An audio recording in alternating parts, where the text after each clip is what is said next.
Teacher talking sports, what it does, what it do, how we living. We are at the NBA Finals. Tonight's game 4. Celtics hold a 2-1 advantage. But let's look a little bit into the future at some NBA free agency.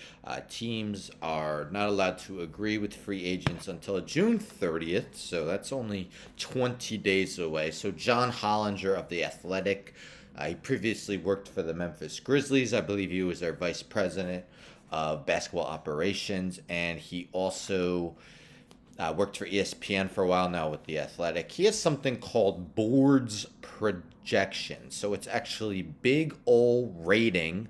That's what BORG is.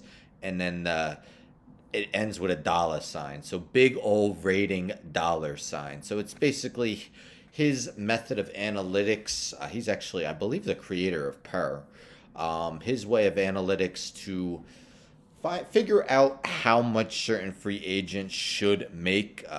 He uses other analytics methods such as the Darko, the LeBron. You may have heard of them.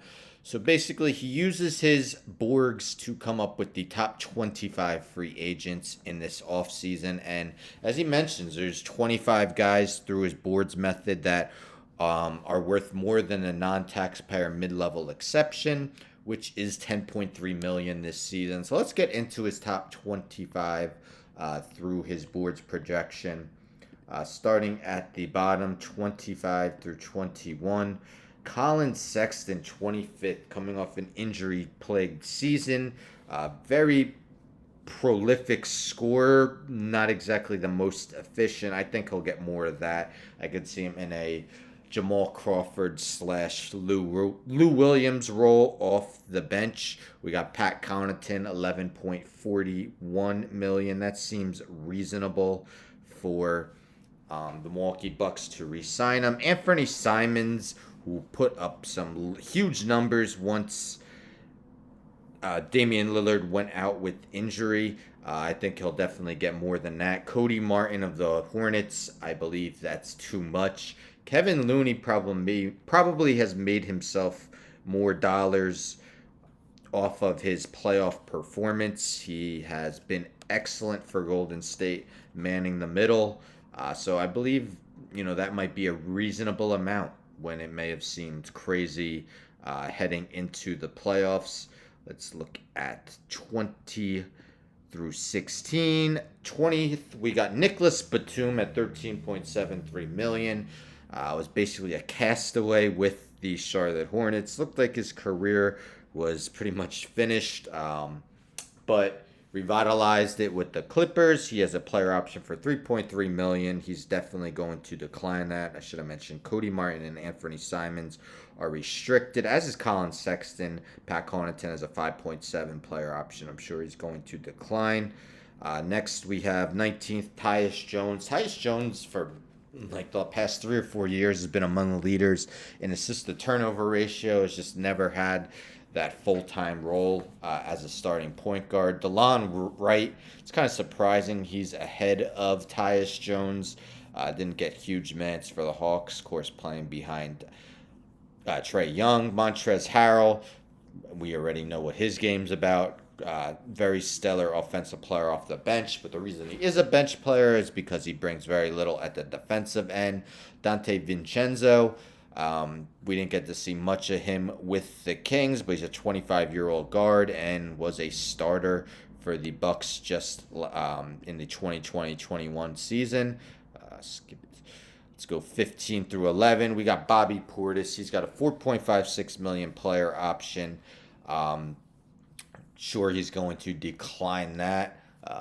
Excellent bench player for Milwaukee the past 2 years. Malik Monk, Lakers did so much wrong last season. Malik Monk was not one of their wrong moves. Had a career year. I don't think he's going to get that much in free agency. Same with Otto Porter. Otto Porter has missed a lot of games with injury, but he's played a key role for a Golden State team in the finals.